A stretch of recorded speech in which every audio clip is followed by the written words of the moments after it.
Engkau, supaya melalui firman-Mu pengenalan kami terus semakin bertumbuh, sehingga kami dapat mengenal Tuhan dengan sempurna, sampai kami kelak akan bertemu dengan Tuhan muka dengan muka, dan bersama-sama dengan Tuhan sampai selama-lamanya dalam kekekalan yang Tuhan sudah rencanakan. Terima kasih Bapa, terpujilah Tuhan.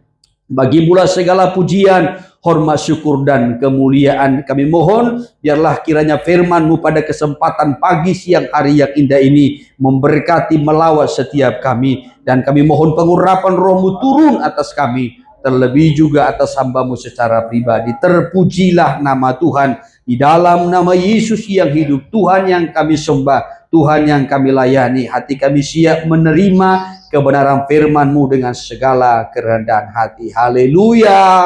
Amin. Puji Tuhan, saya persilahkan kembali duduk. Sekaliannya sidang jemaat yang dikasihi Tuhan. Puji nama Tuhan, salam sejahtera, salam persekutuan bagi kita seluruh sidang jemaat. Salam. Lebih sukacita lagi, salam. Salam persekutuan kita Philadelphia. Puji Tuhan, kiranya Tuhan memberkati kita di dalam limpah kasih anugerah Tuhan yang terus semakin bertambah-tambah dan melimpah-limpah bagi kita dari waktu ke waktu, hingga sampai pada pagi siang hari yang indah ini, di tengah-tengah ibadah kita yang pertama yang boleh terselenggara. Tentu semua berkat kasih dan anugerah Tuhan. Kiranya Tuhan memberkati kita, saudaraku, melalui ibadah-ibadah yang terus ya kita tekuni, persekutuan kita, ataupun juga melalui pelayanan-pelayanan kita. Kami juga menyapa seluruh jemaat Tuhan dimanapun saudara berada, yang dengan setia mengikuti rangkaian ibadah ataupun pemberitaan firman Tuhan ini melalui channel kita GBI UCM Batam. Tuhan memberkati saudara juga melalui kebenaran-kebenaran firman Allah. Kiranya kita tetap diberikan kesehatan, bahkan juga perpanjangan umur untuk kita boleh mencapai rencana Tuhan, panggilan surgawi. Saya masih menyampaikan tema saudaraku firman Tuhan masih mengenai domba dan gembala ataupun penggembalaan. Ya, saudaraku, kita sudah melihat firman Tuhan, gembala dan domba adalah gambaran ataupun kiasan yang menggambarkan bagaimana cara Tuhan memelihara kehidupan umatnya, seperti seorang gembala yang memelihara kawanan ternak domba gembalaannya. Namun pada pagi siang hari ini saya memberikan temanya sahabat yang sejati. Ya, dan kita akan melihat apa kaitannya dengan domba. Ya, saudara yang terkasih, tema kita sekali lagi adalah sahabat yang sejati. Ini dikutip dari kitab Amsal pasal yang ke-18 dari ayatnya yang ke-24. Amsal pasal 18 dari ayat yang ke-24. Ya, tentu kita juga sangat merindukan sahabat yang sejati. Haleluya. Ya, mari sebentar kita baca dulu ayat ini. Ya, sebelum kita melihat lebih jauh bagaimana kehidupan domba. Demikian firman Tuhan. Iya.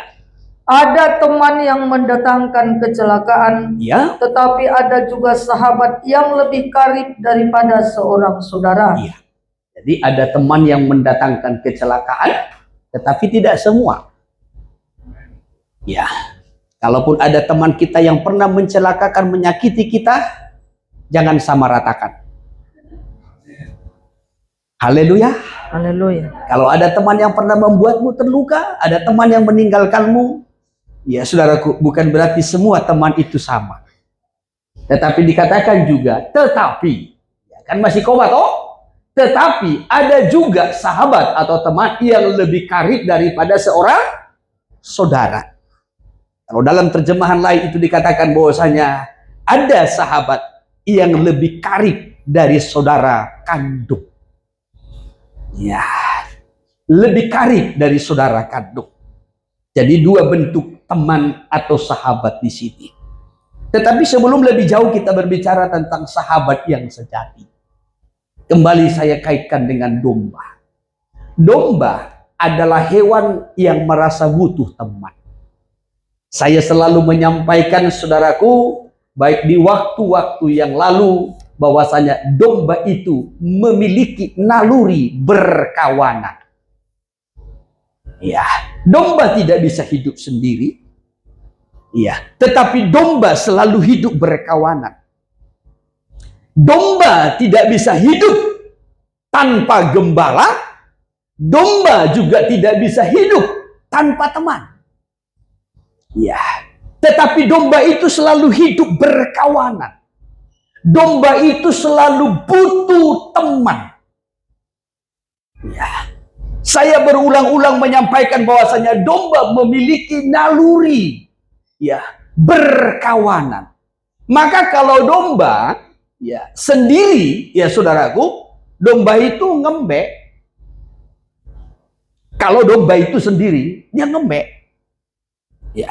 Atau kalau induk domba terpisah dari anak domba, baik induknya maupun anaknya, itu ngembek. Karena cemas dan rasa takutnya. Oleh sebab itu, kalau seorang gembala atau seseorang itu memelihara domba, saudaraku, biasanya itu minimal domba itu harus 2. Ya, kalau orang melihara ayam kan bisa ayamnya hanya 1. Ya, ayam betina. Ya, nanti pinjam jantannya, ayam jagonya dari tetangga, kan begitu. Ya, tapi kalau domba tidak bisa.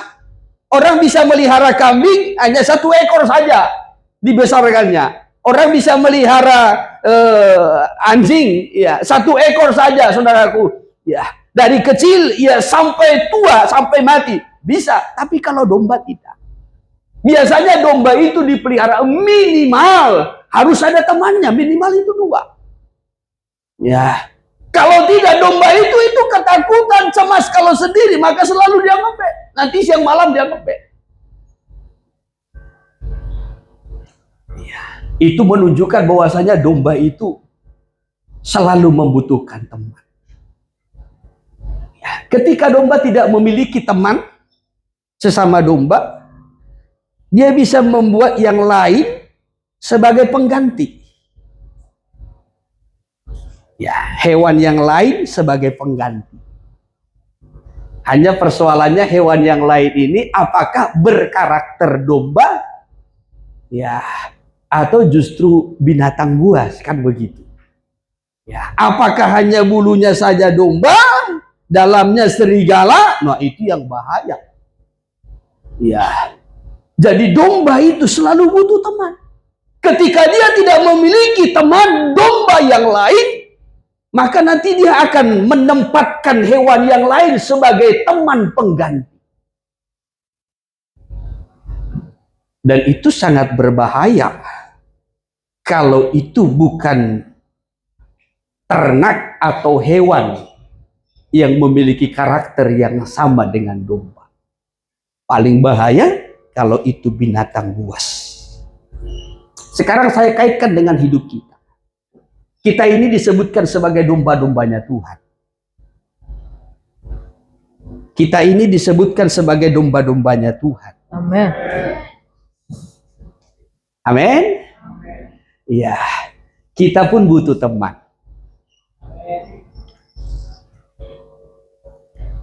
Sedikit yang butuh teman ya. Kita manusia pun butuh teman.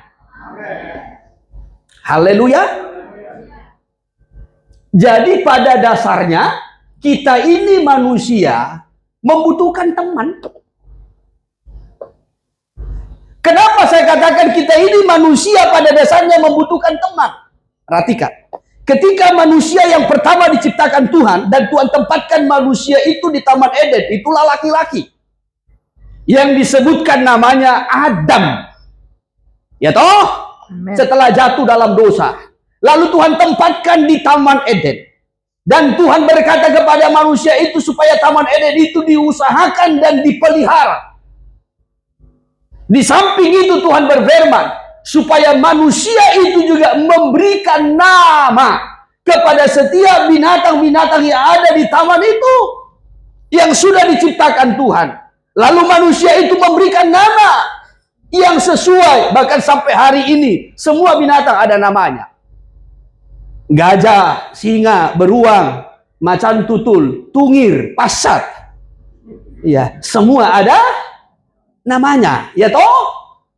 Ya. Tetapi setelah dia selesai melakukan itu, Alkitab mencatat seperti ini. Tetapi dia tidak menemukan teman. Ya, yang sepadan.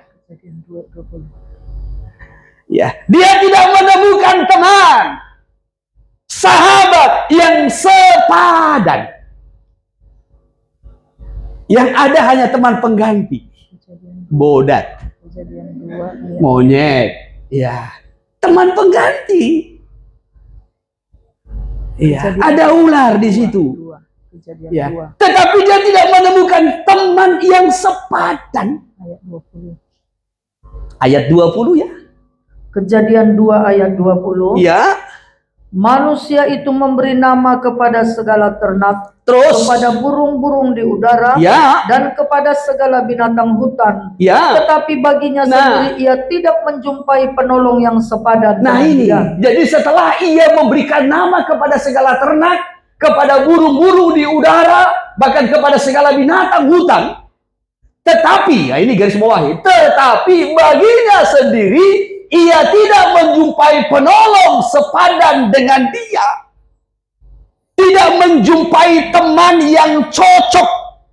Tidak menemukan sahabat yang sejati. Tidak menemukan teman yang sama. Yang memiliki sikap, perilaku, karakter yang sama. Ya, tetapi dari ayat ini kita melihat bahwasanya pada dasarnya manusia juga menginginkan, merindukan teman. Ya toh? Ya kan ini sudah ada di taman ini kan sudah ada burung-burung. Ya toh? Ada binatang-binatang hutan. Bahkan ada ternak-ternak yang jinak, ada. Tetapi dia tidak menemukan teman yang sepadan, yang cocok. Jadi dari sini kita melihat bahwasanya pada dasarnya manusia itu merindukan teman. Yang walaupun kadangkala kita ingin, ya, di waktu-waktu tertentu, saat-saat tertentu, ya, oleh karena sebab sesuatu yang tertentu, sehingga kita ingin sendiri. Ada yang pernah ingin sendiri? Ada. Pada waktu-waktu tertentu. Ya, aku sedang kecewa, aku sedang sakit hati, aku tidak ingin diganggu, aku ingin sendiri. Pernah begitu? Pernah begitu? Loh, yang saya butuhkan jawaban saudara, bukan senyuman saudara. Ya. Kalau pada dasarnya kita ini butuh teman yang walaupun di waktu-waktu tertentu kita ingin sendiri. Aku mau sendiri, jangan diganggu. Sebab aku sedang tidak enak hati. Ibu-ibu pernah begitu? Enggak? Enggak mau ngaku? Ya, kalau saudara enggak mau ngaku, saya tanya suaminya. Ya, bapak-bapak pernah istrinya begitu?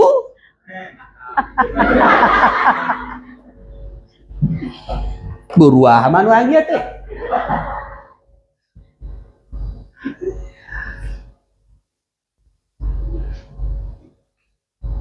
Ingin sendiri.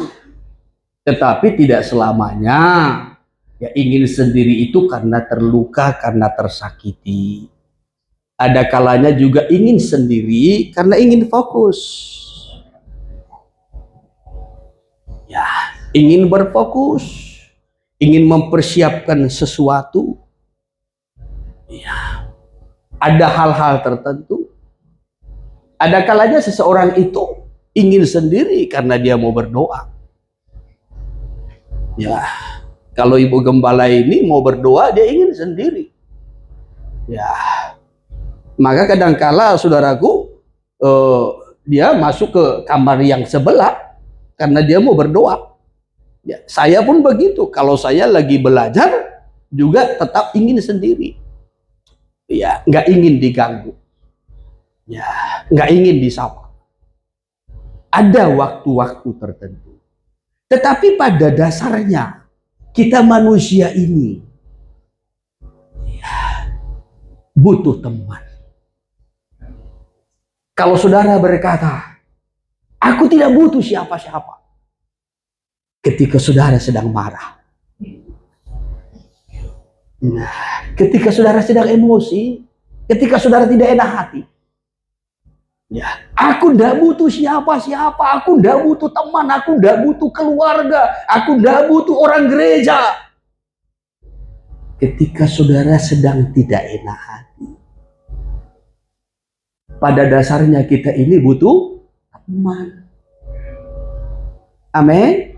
Dan Tuhan sendiri berkata begini, tidak baik manusia itu seorang diri.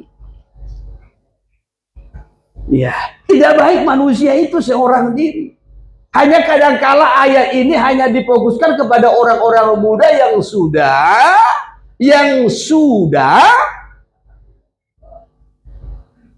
apa?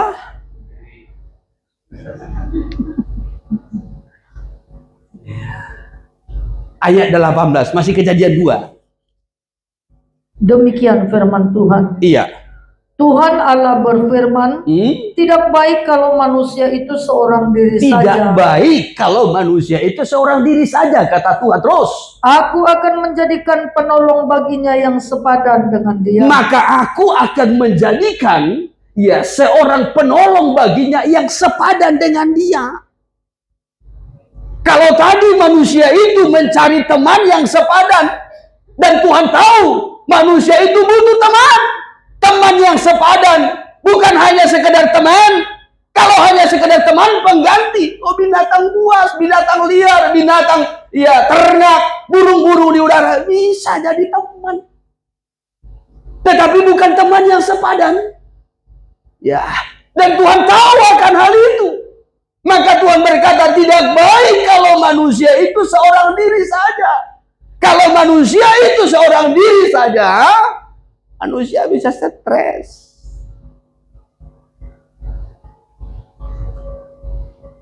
Tuhan tahu tidak baik kalau manusia itu seorang diri. Manusia itu butuh teman. Domba itu butuh teman. Kalau domba itu sendiri, dia akan ngembek. Ya, ada rasa cemas, ada rasa takutnya. Ya, dan dia akan kehabisan tenaga. Ya, ketika dia mencari teman, ketika dia cemas dan berteriak-teriak. Tuhan tahu kalau kita pun sebagai domba-dombanya butuh teman. Tidak baik manusia itu seorang diri saja. Ya, kalau kita pengkhotbah mencatat seperti ini. Pengkhotbah 4 ayat 9 sampai kepada ayat 12. Berdua lebih baik dari seorang diri. Ya, berdua lebih baik dari seorang diri. Ya, karena mereka sama-sama menerima upah bagian berkat masing-masing. Ya, coba ayat 9 dulu.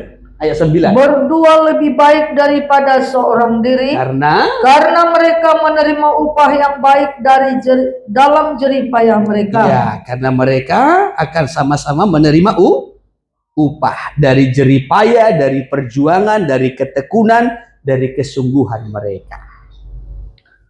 Ya, berdua lebih baik. Dan kedua-duanya akan menerima berkat yang sama dari Tuhan. Amin. Maka jangan katakan kepada pasanganmu, setelah aku menikah denganmu, ya, aku menjadi bangkrut. Setelah aku menikah denganmu, aku jadi tidak punya uang. Setelah aku menikah denganmu, berkatku jadi susah. Tidak. Karena kedua-duanya sama-sama menerima berkat dari itu. Ada yang pernah terlanjur bicara begitu? Cabut perkataan saudara, kalau ada yang begitu. Iya. Jadi dikatakan berdua lebih baik daripada seorang diri, karena mereka berdua menerima upah yang baik dalam jerih payah mereka. Jadi mereka sama-sama menerima berkat itu dari Tuhan. Dari perjuangan, dari ketekunan, dari kesungguhan kedua-duanya. Ya, maka kalau suami istri sama-sama berjuang, sama-sama sungguh-sungguh, sama-sama bertekun, mereka akan sama-sama menerima berkat dari Tuhan. Jangan katakan pasangan pembawa sial, suami pembawa sial, istri pembawa sial, tidak. Ya, kedua-duanya kalau mau bertekun, kalau mau sungguh-sungguh, sama-sama menerima berkat dari Tuhan. Amin. Ya, terus 10. Karena kalau mereka jatuh, ya, yang seorang mengangkat temannya. Nah, ini keuntungannya kalau berdua. Kalau seorang jatuh, yang satu mengangkatnya. Ya, yang satu menopangnya. Terus. Tetapi wahai orang yang jatuh, ya, yang tidak mempunyai orang lain untuk mengangkatnya. Nah, wahai celaka. Ya. Kalau seseorang itu jatuh, tetapi dia tidak punya teman atau orang lain untuk mengangkatnya, mendukungnya, menopangnya. Maka Alkitab mencatat berdua itu lebih baik. Bahkan terus. Juga kalau orang tidur berdua, mereka menjadi panas. Mereka menjadi panas. Tetapi bagaimana seorang saja dapat menjadi panas? Ya, bagaimana seorang saja bisa menjadi panas? Tetapi berdua itu menjadi panas. Artinya memberikan semangat, support. Saling mendukung. Kalau yang satu sedang tawar hati, yang satu mendukungnya supaya bersemangat kembali. Kalau satu sedang kecewa, kalau satu sedang sedih, yang satu mendukungnya supaya bergairah kembali. Bahkan terus. Dan bila mana seorang dapat dialahkan, dua orang akan dapat bertahan. Terus. Tali 3 lembar tak mudah dipecahkan. Kalau satu mudah dikalahkan, tetapi kalau dua itu memiliki kekuatan yang ganda. Ya, maka kita pengkhotbah di sana jelas mencatat berdua lebih baik daripada sendiri. Dan kita melihat pelayanan Yesus bersama dengan murid-muridnya. Ketika murid-muridnya itu diutus, mereka diutus bersatu-satu. Berdua-dua. Berdua-dua. Ya, kenapa berdua-dua? Karena berdua lebih baik. Domba itu butuh teman.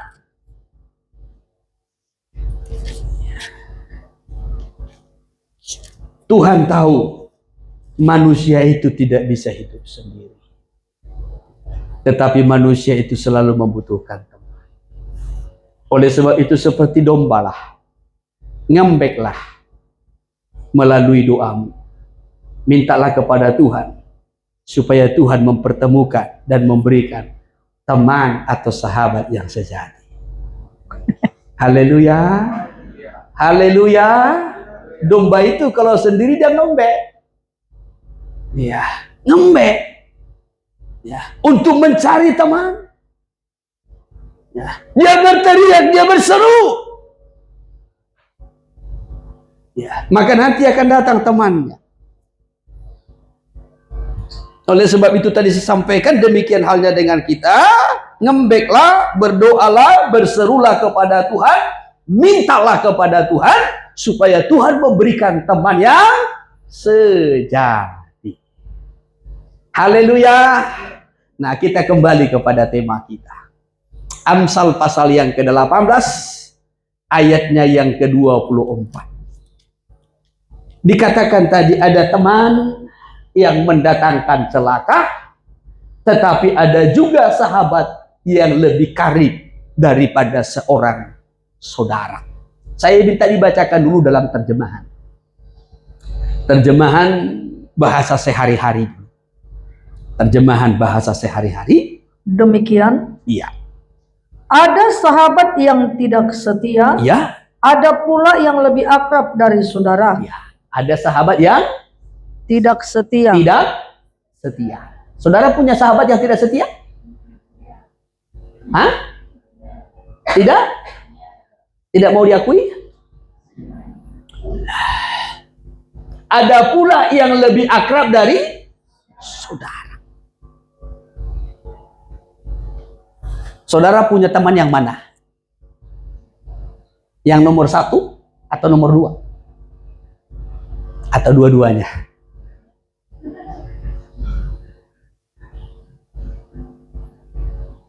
Ya. Jadi kalau saudara punya teman yang tidak setia, itu Alkitabiah. Alkitabiah. Ya. Oh, jangan katakan, oh kita kan sudah sama-sama di dalam Tuhan. Ayat ini bukan untuk orang di luar Tuhan. Ya. Karena ayat ini tidak akan pernah dibacakan untuk orang di luar Tuhan. Tapi bagi saudara dan saya yang sudah datang kepada Tuhan. Amin. Iya. Baru yang kedua, ada pula teman atau sahabat yang lebih akrab daripada saudara. Firman Allah yang hidup. Ya. Demikian. Ya, firman Allah yang hidup, ya. Ada sahabat palsu yang pura-pura menjadi sahabat. Ada yang model begini. Sahabat palsu yang pura-pura menjadi sahabat. Ternyata ada motivasinya. Ya, ada tujuannya. Ya, tetapi terus. Tetapi ada sahabat sejati yang lebih erat daripada saudara kandung. Tetapi ada sahabat sejati yang lebih erat daripada saudara kandung. Ya. Andai pun saudara tidak punya saudara kandung, jangan kecewa. Sahabat sejati bisa lebih dari saudara. Andai pun saudara jauh dari saudara kandung, jangan kecewa, jangan tawar hati. Sahabat sejati pun bisa lebih akrab dari saudara Kandung. Tetapi kita kembali kepada ayat 24 ini. Di sini kita melihat ada dua macam teman. Teman yang pertama adalah teman yang mencelakakan. Teman yang kedua adalah bagaikan sahabat yang lebih akrab daripada saudara. Jadi tidak semua teman itu ya betul-betul sahabat yang sejati. Ya, tahu teman kan? Anak remaja tahu teman? Besti tahu? Hah? Ces tahu? Ya, terserahlah mau menyebutkan apa. Ya. Tetapi Amsal pasal 18 ayat 24 ini menyebutkan ada dua macam teman. Teman yang pertama adalah teman yang mencelakakan ataupun teman yang merugikan. Ya, teman yang mencelakakan atau teman yang merugikan ini kalau kita melihat dalam kitab Mazmur, baik Mazmur 32 maupun juga Mazmur 101, ya, adalah seperti teman yang berkhianat atau yang berjiwa penipu. Ya. Teman yang berkhianat atau yang berjiwa penipu. Pemazmur mengungkapkan begini, ya, aku tidak mau berteman dengan orang-orang yang berkhianat. Aku tidak mau berteman dengan orang-orang yang berjiwa penipu. Aku tidak mau berteman dengan pembohong. Aku tidak mau berteman dengan penjahat. Tetapi aku mau berteman, aku mau bergaul dengan orang-orang yang setiawan di negeri. Ya, Mazmur 101 dari ayat yang kelima kita lihat dulu. Demikian firman Tuhan. Iya. Orang yang sembunyi-sembunyi mengumpat temannya, Ya. dia akan kubinasakan. Ya. Orang yang sombong dan tinggi hati aku tidak suka. Ya. Orang yang sembunyi-sembunyi mengumpat temannya. Berarti ada juga teman yang suka mengumpat. Tahu mengumpat? Hah? Mengumpat bukan bersembunyi maksudnya. Ya. Tapi sembunyi-sembunyi mengumpat, berkhianat. Ya. Kadangkala kalau di depan kita dia puji-puji kita. Ya. Kau cantik, kau baik. Ya. Pokoknya segalanya. Kalau di belakang kita, waduh, segala keburukan, kejelekan. Ya. Ini orang yang mengumpat temannya. Dia akan kubinasakan, kata pemazmur, orang yang sombong dan tinggi hati. Aku tidak suka. Berarti ada juga teman yang sombong dan tinggi hati. Udah sombong, tinggi hati. Ya, ngomong hiperbola. Ya. Tahu hiperbola? Ya, membesar-besarkan. Pemazmur berkata, aku tidak mau berteman dengan model seperti ini. Tetapi yang saya mau sampaikan, ada teman-teman yang model seperti ini. Ya. Namun pemazmur memilih teman yang benar. Teman yang bagaimana terus? Mataku tertuju kepada orang-orang yang setiawan di negeri. Terus? Supaya mereka diam bersama-sama dengan aku. Orang yang setia. Setia, ya. Terus orang yang hidup dengan cara yang tak bercela, akan melayani aku. Ya. Pemazmur berkata, aku akan berteman dengan orang-orang yang setia. Aku akan berteman dengan orang-orang yang kudus, yang tidak bercela. Aku akan berteman dengan orang-orang yang rohani. Ya, tetapi dengan orang sombong, orang yang tinggi hati, orang yang mengumpat temannya, aku tidak suka. Bahkan terus ayat 7. Orang yang melakukan tipu daya tidak akan diam di dalam rumahku. Terus. Orang yang berbicara dusta tidak akan tegak di depan mataku. Orang-orang yang model seperti ini, yang melakukan tipu daya, ya, tidak akan diam di rumahku, tidak akan bersama-sama dengan aku, tidak akan berteman dengan aku.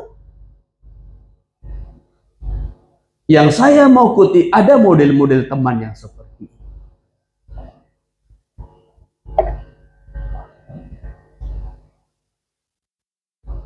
Maka jangan sampai kita salah di dalam berteman. Ya. Ada teman yang sombong, yang tinggi hati, ada teman yang mengumpat, ya, dengan diam-diam, dengan bersembunyi-sembunyi, berkhianat, berjiwa penipu. Bahkan juga ada teman yang suka memfitnah. Ya, kalau kitab Yeremia pasal 9 ayat 4 sampai kepada ayatnya yang ke-5, ya. Ya, saudaraku, itu ada teman yang suka memfitnah, katanya. Ya, mana ini?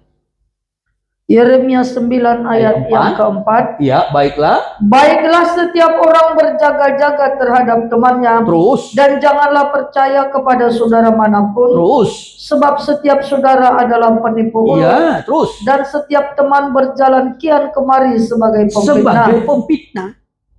Ya. Teman berjalan kian kemari, ke sana ke sini, kemana-mana, sebagai pemfitnah. Kemana-mana kita difitnah. Terus. Yang seorang menipu yang lain. Terus. Dan tidak seorang pun berkata benar. Mereka sudah membiasakan lidahnya untuk berkata dusta. Ya. Mereka melakukan kesalahan dan malas untuk bertobat.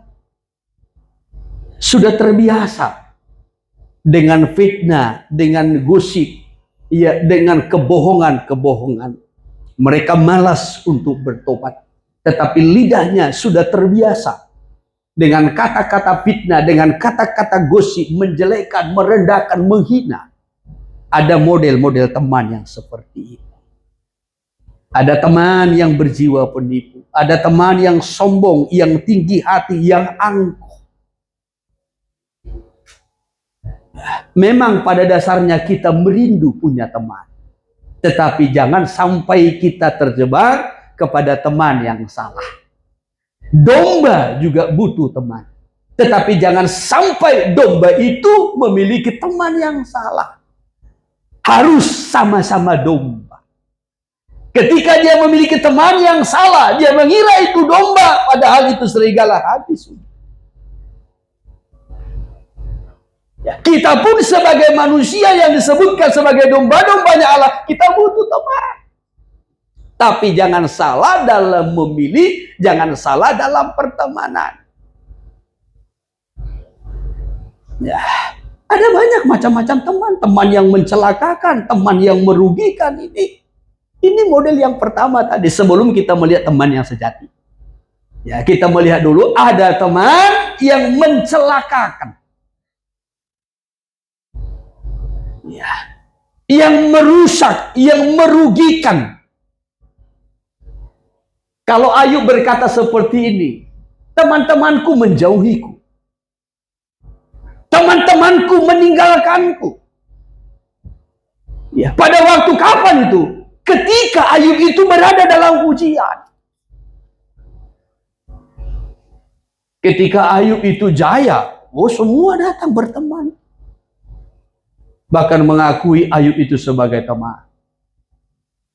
Ya, sudah seperti hukum alam jadinya.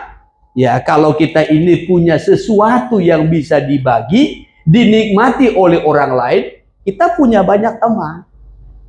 Maka kalau kita Amsal mencatatkan orang miskin nggak punya teman.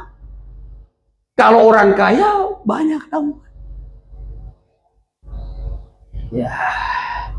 Maka kalau saudara miskin, saudara tidak punya teman, orang jauh. Jangankan teman, keluarga pun jauh. Keluarga pun jauh. Ya. Maka jangan betah dalam kemiskinan, saudara. Amin. Iya, jangan cintai kemiskinanmu.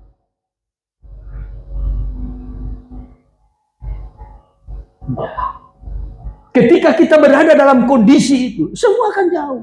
Itu sudah hukum alam. Ya.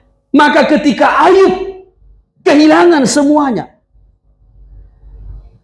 10 anaknya, 10 tewas. Semua hartanya ludes. Dan Ayub sakit-sakitan. Ya, mulai dari budaknya, istrinya, bahkan cucu-cucunya. Karena yang mati anak-anaknya. Cucu-cucunya tinggal. Ya. Termasuk juga sahabat-sahabat. Semua meninggalkan.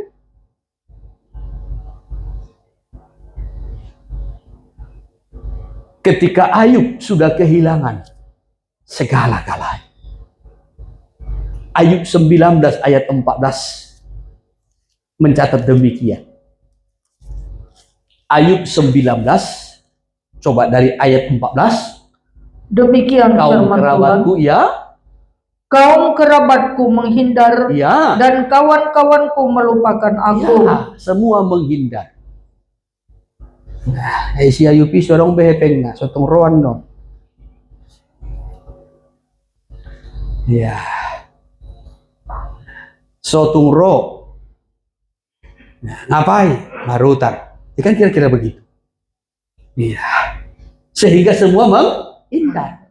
Kawan-kawannya pun melupakan. Terus, anak semang dan budak perempuanku ya, menganggap aku orang yang tidak dikenal. Terus, aku dipandang mereka orang asing. Ya, ini orang yang tidak tahu berterima kasih. Tidak tahu berbalas budi. Anak semang dan budak perempuanku. Ya, saudara bayangkan. Orang yang sudah dirawatnya, yang sudah dipeliharanya, yang sudah dijaga, dilindunginya. Orang-orang yang sudah diberinya makan. Ya, tetapi dikatakan di sini, mereka menganggap aku orang yang tidak dikenal. Aku dipandang mereka sebagai orang.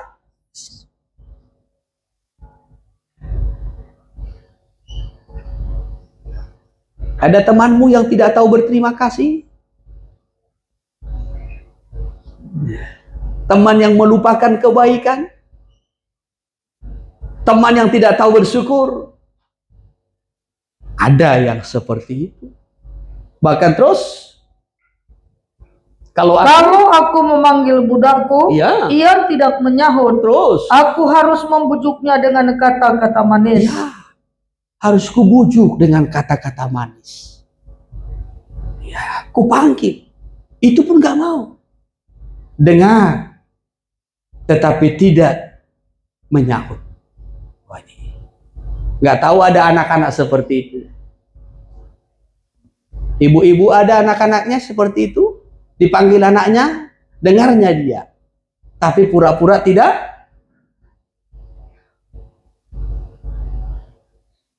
Ada yang seperti itu?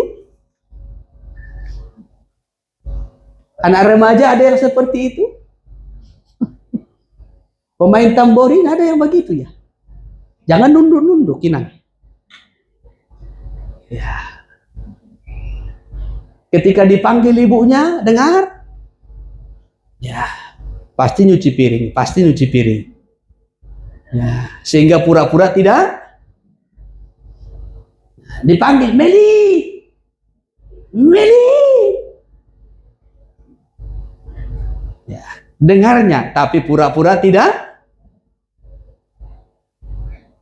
Ya, ini anak yang tidak tahu berbalas budi.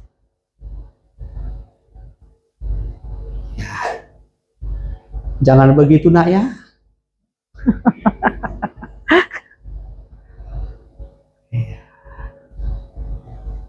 Ini ya. Coba terus. Nafasku menimbulkan rasa jijik kepada istriku. Waduh.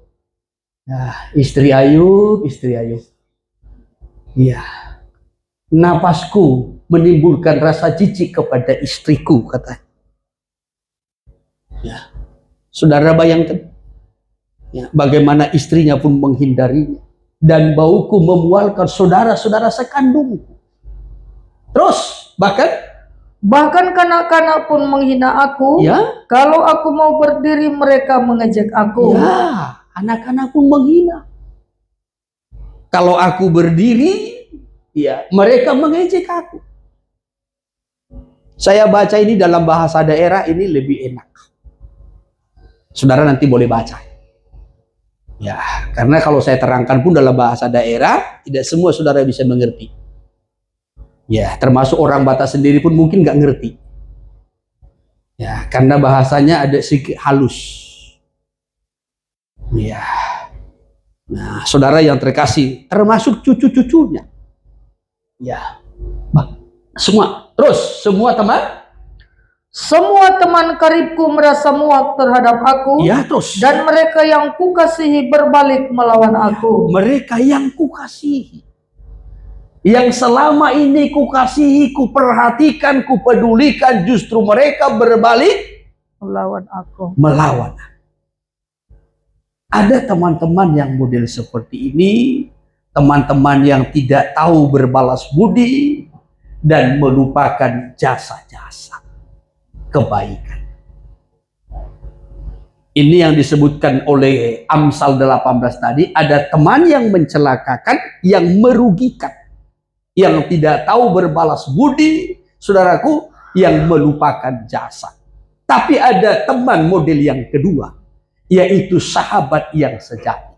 Dikatakan sahabat yang lebih karib daripada saudara. Ya, ada sahabat yang lebih karib dari saudara. Dalam terjemahan firman Allah yang hidup dikatakan ada sahabat yang lebih karib dari saudara kandung. Yang lebih dekat, yang lebih karib. Ini teman nih, model yang kedua. Ya, berbahagialah domba-domba kalau memiliki sahabat yang sejati. Amin. Amin. Ya, sahabat yang sejati, ya, adalah sahabat yang setia. Sahabat yang sejati adalah sahabat yang peduli ketika kita berada dalam kondisi susah. Sahabat yang sejati adalah sahabat yang peduli ketika kita butuh sesuatu pertolongan. Ya, itu sahabat yang sejati. Ya. Maka kalau kita mundur kepada Amsal 17, dalam ayatnya yang ke-17 dikatakan begini, ya, bahwasanya sahabat yang sejati itu, teman yang sejati itu setia. Menunjukkan kasih di setiap waktu, katanya. Ya, ayat 17, ayat 17. Seorang sahabat menaruh kasih setiap waktu. Seorang sahabat menaruh kasih setiap waktu. Ya, dalam kondisi apapun itu. Nah, ini berbicara tentang kesetiaan. Terus, dan menjadi seorang saudara dalam kesukaran. Iya, dan menjadi seorang saudara dalam kesukaran. Yang peduli dengan kita ketika kita berada dalam kesukaran.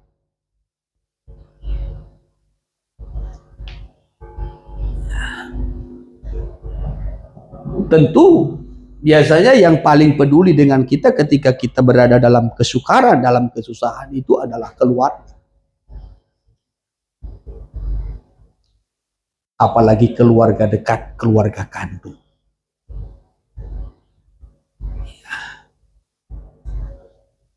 Maka biasanya keluarga kandung itu kan, ya, keberhasilan yang satu adalah keberhasilan oleh saudaranya yang lain juga. Kekurangannya juga adalah kekurangan saudara yang lain. Biasanya begitu kalau saudara kandung. Ya, maka kalau ada saudaranya yang susah, yang lain juga ikut susah. Tetapi saudara atau sahabat sejati itu lebih dari saudara kandung. Terjemahan firman Allah yang hidup, ya, mencatat seperti ini supaya kita lebih mengerti kalimatnya. Demikian. Sahabat sejati. Sahabat sejati selalu setia. Selalu setia. Saudara punya sahabat sejati? Amin. Selalu setia. Setia. Ya. Ketika saudara bekerja, ketika saudara punya uang, dia setia. Ketika saudara habis kontrak, dia tetap setia. Ketika saudara tidak punya uang, dia tetap setia. Sahabat setia. Sejati. Ya, sahabat sejati. Ya, dan orang yang memberi pertolongan pada waktu diperlukan adalah bagaikan seorang saudara. Seorang saudara.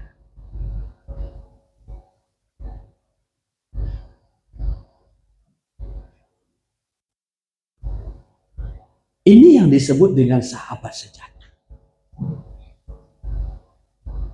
Selalu ada bagi kita kapanpun itu.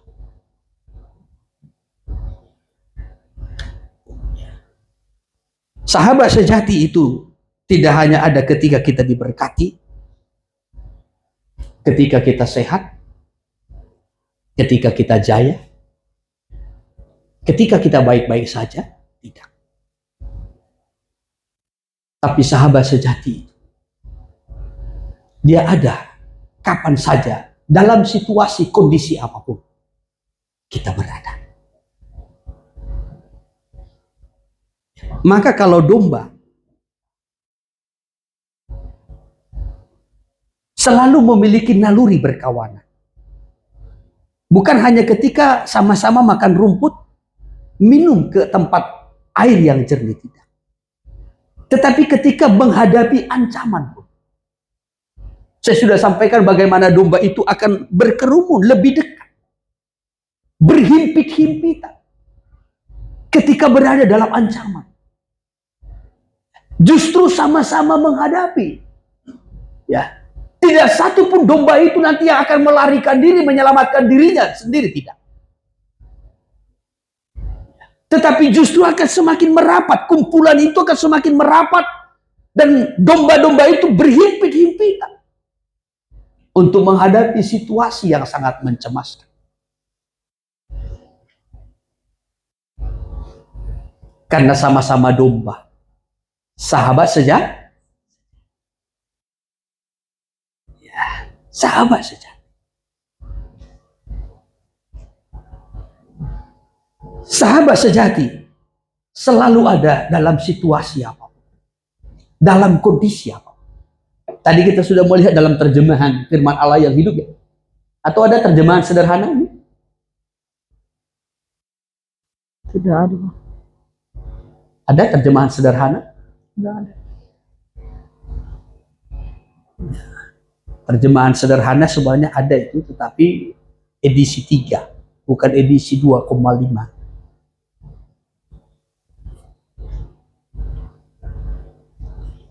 Ada? Ya. Itu dalam edisi 3 itu ada. Dalam terjemahan sederhana itu. Saudara yang terkasih, ya, ini model sahabat sejati. Bukan justru meninggalkan kita. Tadi saya sudah sampaikan, ya, sudah menjadi suatu budaya atau hukum alam biasanya, ya, kalau seseorang itu susah ditinggalkan. Ketika seseorang itu miskin, dia juga dijauhi. Alkitab pun mencatat demikian.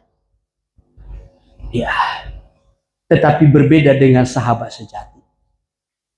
Amsal 14, ya, saya kutip dulu beberapa ayat sebentar.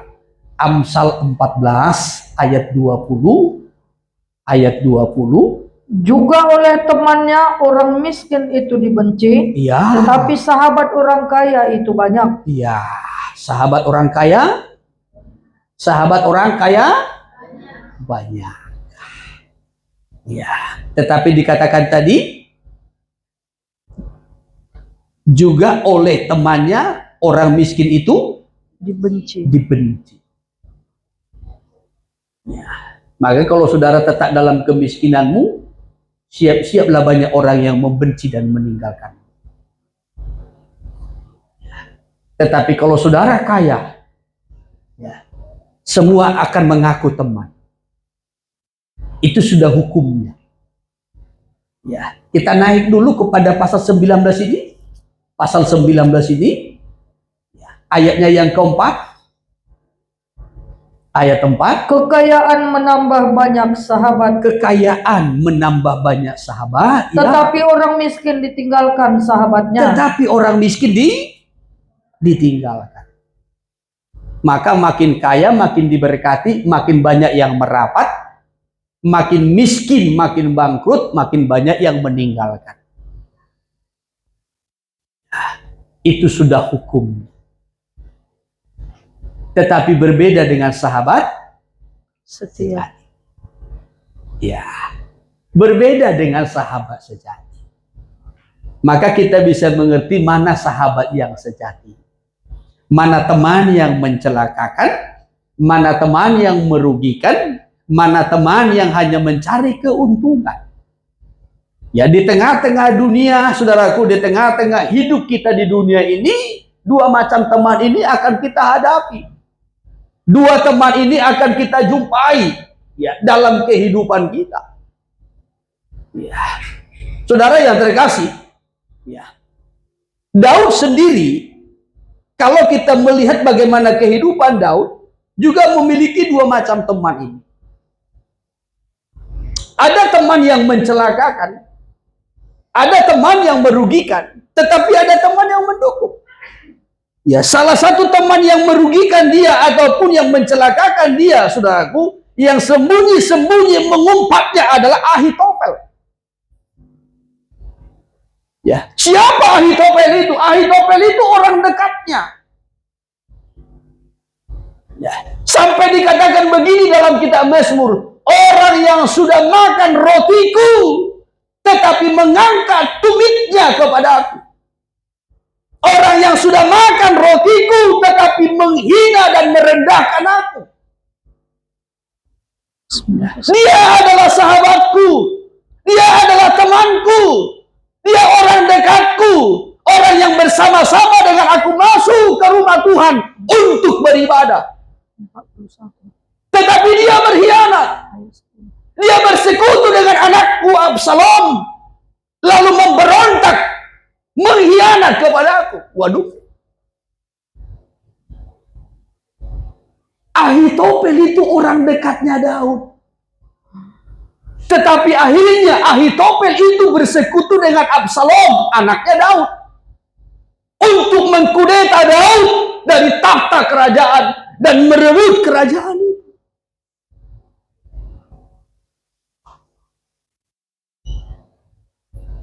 Sudah cukup lama bersama-sama bergaul dengan sama-sama ibadah loh. Ya, kita Mazmur mencatat demikian toh. Mazmur 41 ayat yang ke-10. Iya, dari Mazmur 41 lebih dahulu kita lihat. Bahkan sahabat karibku yang kupercayai, Iya, yang makan rotiku, iya, telah mengangkat tumitnya terhadap aku. telah mengangkat tumitnya terhadap aku. Sudah makan rotiku, tapi mengangkat tumitnya. Pengertian mengangkat tumit di situ, kalau saudara melihat nanti dalam terjemahan bahasa sehari-harinya, itu menghina, merendahkan. Ya, sama seperti Yudas Iskariot terhadap Yesus. Ini kan juga nubuatan sebenarnya, menggambarkan bagaimana sikap Yudas Iskariot terhadap Yesus. Ya, sekarang kita lompat ke pasal 55. Mazmur 55. Ya, kita boleh baca dimulai dari ayatnya yang ke-14 atau ayatnya yang ke-13. Ayat 13. Kalau musuhku yang mencela aku, Ya, aku masih dapat menanggungnya. terus. Kalau pembenciku yang membesarkan diri terhadap aku, Ya, aku masih dapat menyembunyikan diri terhadap dia. ya, terus. Tetapi engkau orang yang dekat dengan aku, Orang yang dekat dengan aku, terus. temanku dan orang kepercayaanku, Temanku dan orang kepercayaanku. Ya, kami yang bersama-sama bergaul dengan baik, kami dan bersama masuk ke rumah Allah di tengah-tengah keramaian. bergaul dengan baik dan sama-sama masuk ke rumah Allah di tengah-tengah keramaian. Sama-sama masuk ke rumah Tuhan, ke bait suci, ke tengah-tengah keramaian, ke tengah-tengah jemaat. Kami sama-sama bersekutu, kami sama-sama beribadah.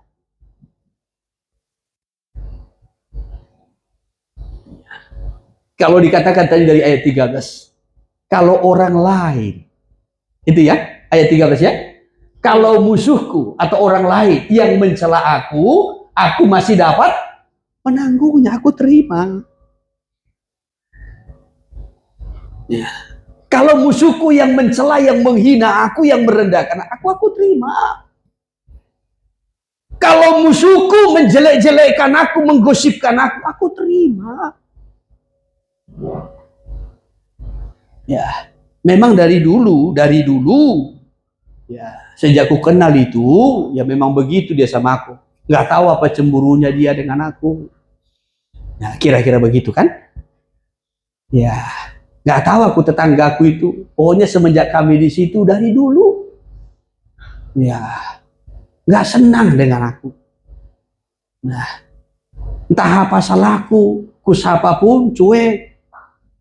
Ya, dari dulu. Daud berkata, kalau musuhku yang mencela, aku terima. Ya, tetapi persoalannya bukan musuh, melainkan teman dekat.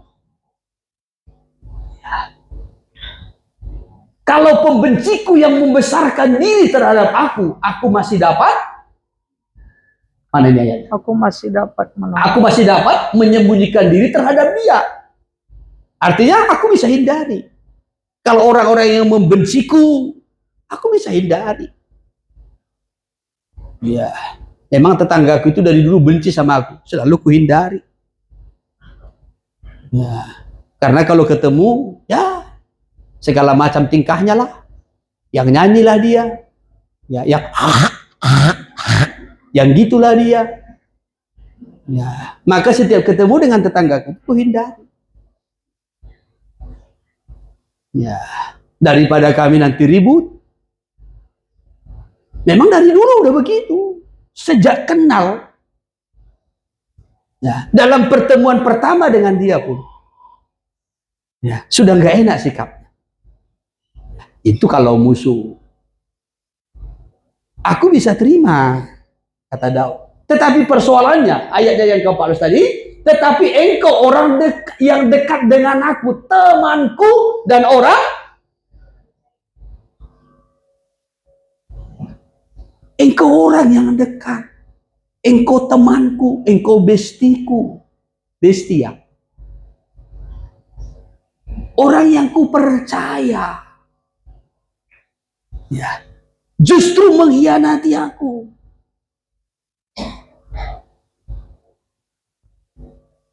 Domba tidak berjiwa pengkhianat. Domba tidak berjiwa pengkhianat. Amin. Amin. Saudara domba? Amin. Jadilah sahabat sejati bagi sahabatmu. Amin. Jadi Daud juga punya teman yang model seperti ini. Orang yang paling dekat, teman yang dipercaya. Yang sama-sama masuk ke rumah Tuhan, sama-sama beribadah. Tetapi berkhianat. Kalau kita melihat di kitab 1 Samuel, kitab 1 Samuel, 2 Samuel ya, 2 Samuel. Dalam kitab 2 Samuel, pasal 15, ya, pasal 15, itu mengenai Absalom. Ayat 12 saja, ayat 12 saja. Demikian firman Tuhan. Iya. Ketika Absalom hendak mempersembahkan korban, disuruhnya datang Ahitofel orang Gilo itu. Iya. Penasehat Daud. Penasehat Daud. Terus dari Gilo kotanya. Demikianlah persepakatan gelap itu menjadi kuat. Persepakatan gelap menjadi kuat. Dan makin banyaklah rakyat yang memihak Absalom. Persepakatan gelap. Siapa Ahitofel? Penasehat Daud. Sahabat Daud, orang dekatnya Daud, orang yang dipercaya Daud, teman Daud bersama-sama masuk ke rumah Tuhan untuk beribadah. Tetapi Ahitofel melakukan persepakatan gelap dengan Absalom, anaknya Daud, dan mengadakan pemberontakan.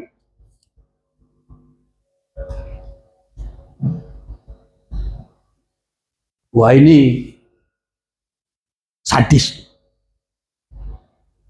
Kiranya saudara tidak punya teman model Ahitofel. Haleluya. Haleluya. Ya. Kiranya kita punya teman-teman yang sejati. Tetapi kalau kita belajar kehidupan daripada Daud, emang Daud juga punya teman-teman yang model seperti ini. Teman yang mencelakakan, teman yang merugikan. Tetapi di samping teman yang mencelakakan dan merugikan ini, ada juga teman yang sejati. Ya, Daud punya teman yang sejati banyak. Termasuk Itai. Ya, termasuk juga Nabi Nathan, Nabi Gad. Ya. Ini orang-orang muda, nabi yang dipakai oleh Tuhan pada masa Daud, tetapi begitu dekat dan begitu bersahabat dengan Daud. Termasuk salah satu anak Raja Saul, Jonathan. Pertemanan Daud dengan Jonathan begitu dekat. Menjadi sahabat. Sahabat yang sejati. 1 Samuel pasal 18 mencatat pertemanan mereka jiwanya berpadu. Wah, ini hebatnya. Ya, jiwanya berpadu, menyatu. Ya, jadi teman yang baik itu jiwanya berpadu dan saling mengasihi. Jonathan mengasihi Daud seperti mengasihi dirinya sendiri. Ya, bahkan dalam terjemahan itu dikatakan dia mengasihi Daud ya, lebih dari saudara kandung. Ya. Kita baca 1 Samuel pasal 18 dari ayat pertama. Demikian firman Tuhan. Iya. Ketika Daud habis berbicara dengan Saul, ya, berpadulah jiwa Yonatan dengan jiwa Daud, ya, dan Yonatan mengasihi dia seperti jiwanya sendiri. Iya. Apa yang berpadu? Jiwa. Jiwa Yonatan dengan jiwa Daud itu berpadu, menyatu. Ya. Sahabat sejati itu jiwanya berpadu, menyatu. Amen. Maka bisa satu jiwa, satu visi, satu kerinduan, sama-sama. Ya, kalau domba dengan domba berpadu jiwanya, oh ini akan sama-sama bertumbuh, sama-sama berkembang, sama-sama maju. Nah, kalau berpadu, maka kiranya pertemanan kita sebagai domba-domba Tuhan, jiwanya harus berpadu. Supaya sama-sama tumbuh di dalam Tuhan. Sama-sama berkembang di dalam Tuhan. Sama-sama melayani di dalam Tuhan. Amin. Jangan pertemananmu membuat ibadahmu merosot. Jangan pertemananmu membuat pelayananmu rusak. Tetapi kiranya pertemananmu membuat engkau maju di dalam Tuhan. Maka bertemanlah dengan teman yang setia. Bersahabatlah dengan sahabat yang sejati.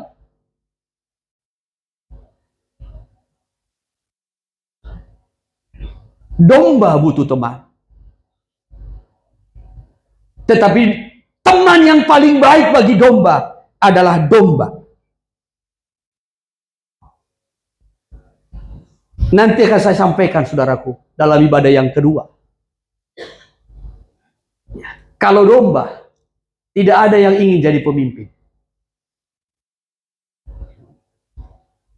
Nggak ada. Tapi semua domba ingin menjadi sahabat. Nggak ada yang mau jadi pemimpin. Kecuali singa.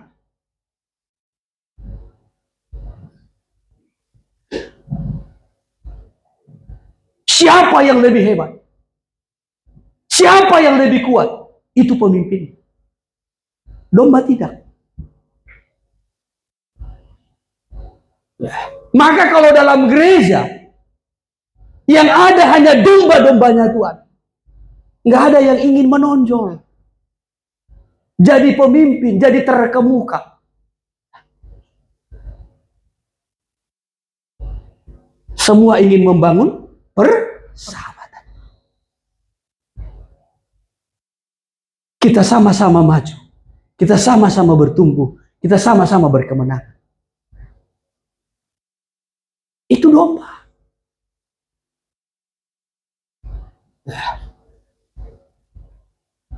Maka kalau kita melihat tingkah domba itu sama, perilakunya sama.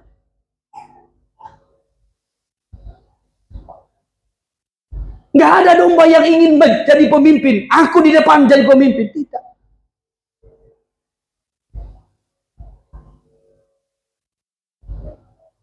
Cukup satu pemimpinnya. Gembala.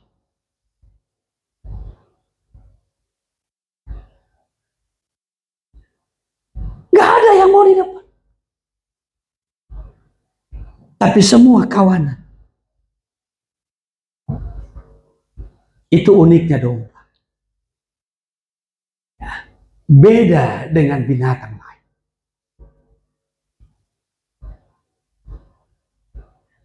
Sangat berbeda.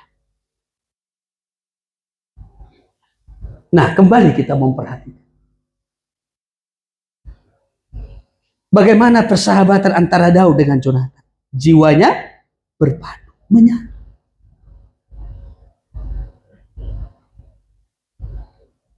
Daud latar belakangnya seorang penggembala kambing domba yang biasa hidup di padang bersama dengan ternak kawanan domba. Jonatan siapa? Anak raja.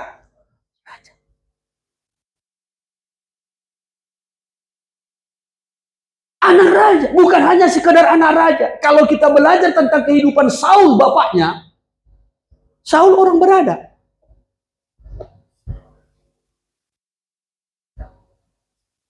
Saul orang berada.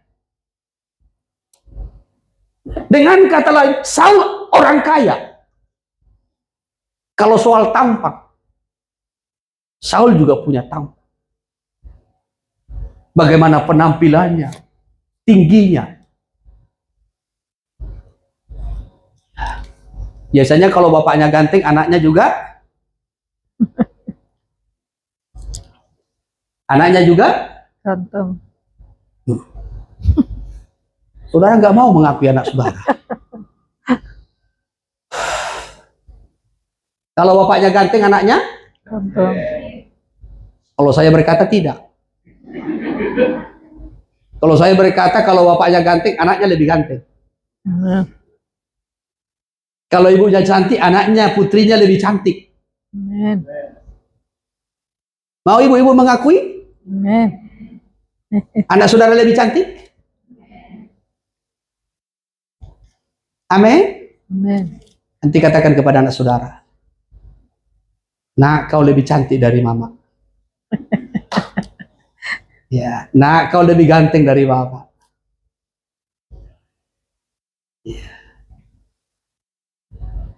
Jonatan itu anaknya Saul. Ya. Saul sebelum raja pun sudah anak orang berada. Kalau soal ketampangan, tidak usah diragukan. Tentu Jonatan sudah biasa hidup dalam kemewahan. Dia juga anak raja, punya kedudukan. Tapi jiwanya berpadu dengan ya, berpadu dengan Daud. Jonatan tidak memandang rendah Daud. Engkau Daud, engkau prajurit. Ya. Daud, engkau latar belakangmu gembala kambing domba. Engkau bawa padang. Engkau bawa domba. Tidak. Sahabat sejati. Ya. Tidak memandang latar belakang. Amin. Tapi jiwanya berpadu. Kalau kita ini domba, kita tidak memandang latar belakang teman kita. Dari keluarga mana? Dari keadaan yang bagaimana? Engkau dari keluarga baik-baik kah? Engkau latar belakangmu hidup yang baik-baik kah?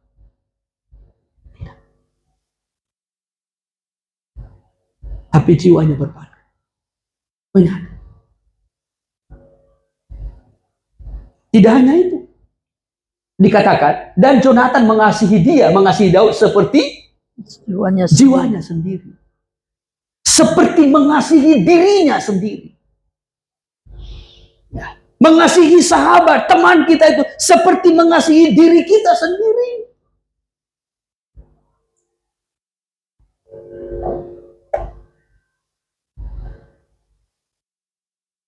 Jadi Daud itu tidak hanya memiliki teman seperti Ahitofel yang berkhianat, yang membangun persekutuan gelap, tidak, tetapi Daud juga punya sahabat sejati.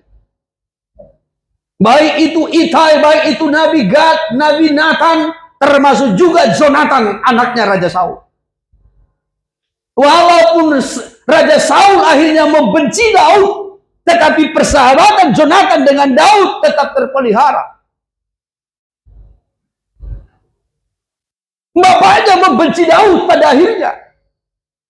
Ya, tetapi Jonatan dengan Daud, jiwanya berpadu. Jonatan mengasihi Daud seperti mengasihi dirinya sendiri. Bahkan terus, Pada hari itu Saul membawa dia dan tidak membiarkannya pulang ke rumah ayahnya. Ya, terus. Yonatan mengikat perjanjian dengan Daud karena ia mengasihi dia seperti dirinya sendiri. Iya, lalu Yonatan mengikat perjanjian dengan Daud karena Yonatan mengasihi Daud seperti dirinya sendiri. Terjemahan firman Allah yang hidup mencatat, saudaraku, bahwasanya Yonatan mengasihi Daud itu seperti saudara kandung. Ya, mengikat perjanjian, mengasihi. Coba terjemahan firman Allah yang hidup ya, ayat 3 saja. Yonatan bersumpah akan menjadi saudara kandung bagi Daud. Yonatan bersumpah. Ya, berjanji, bersumpah. Hai Daud, aku akan menjadi saudara kandung bagimu. Yang ada di setiap waktu, yang ada saat engkau membutuhkan. Kan begitu kan, saudara kandung? Ya. Jadi bukan hanya jiwanya berpadu, tetapi bagaimana juga Yonatan mengasihi Daud dan mengikat perjanjian sumpah, menjadikan Daud menjadi saudara kandung. Ya, maka begitu dekat persahabatannya. Bahkan terus ayat 4. Terjemahan sekarang demikian. Ya. Yonatan menanggalkan jubah yang dipakainya dan memberikannya kepada Daud juga baju perangnya sampai pedangnya, panahnya dan ikat pinggangnya. Ya, maka ia memberi apa yang ada padanya. Milikku, kepunyaanku juga adalah milik. Ya. Maka ayat 4 ini dikatakan Yonatan menanggalkan jubah yang dipakai. Tentu ini adalah jubah kebesaran.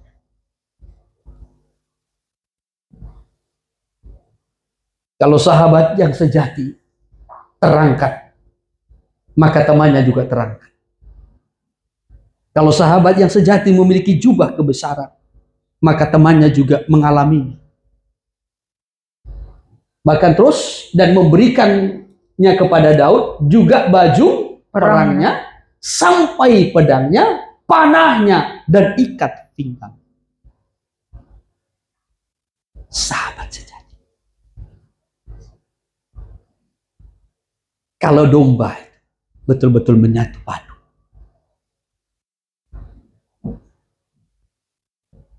dengan sahabat sejati, kita melihat ada dua macam teman. Teman yang mencelakakan dan merugikan, teman yang sejati. Domba butuh teman yang sejati. Sekali lagi, domba membutuhkan teman yang sejati. Saya dan saudara sebagai manusia, dan juga digambarkan sebagai domba-dombanya Tuhan, kita juga butuh teman.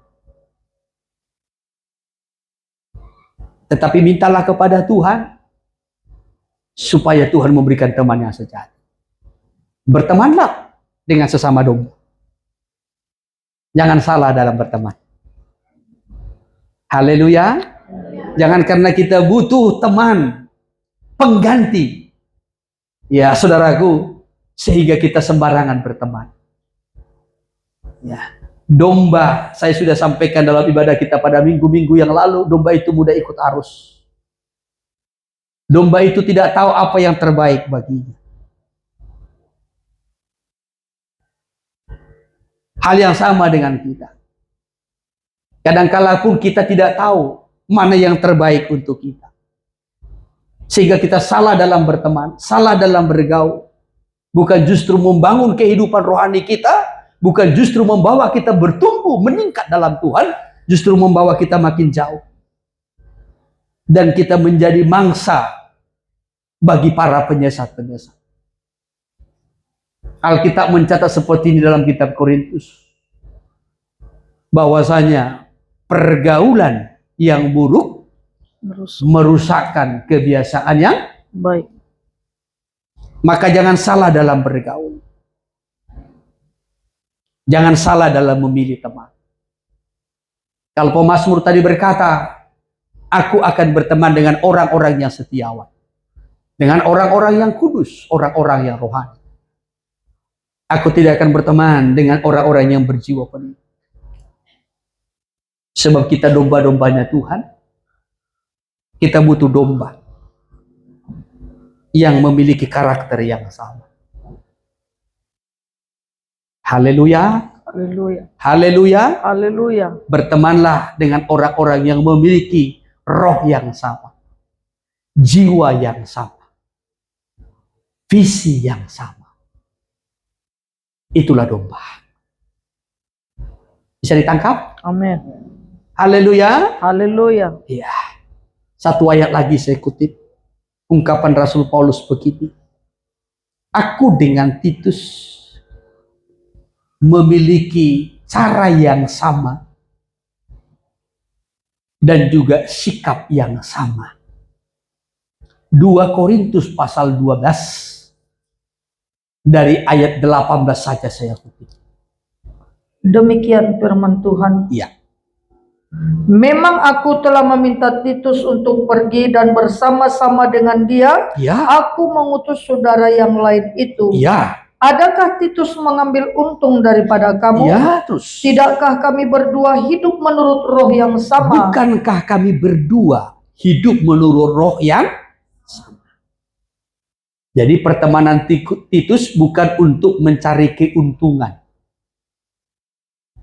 Ya, kepentingan diri sendiri, kepentingan pribadi, maksud-maksud tertentu tidak. Tetapi Paulus berkata, kami memiliki roh yang sama. Ya, tidakkah kami berdua hidup menurut roh yang sama? Terus.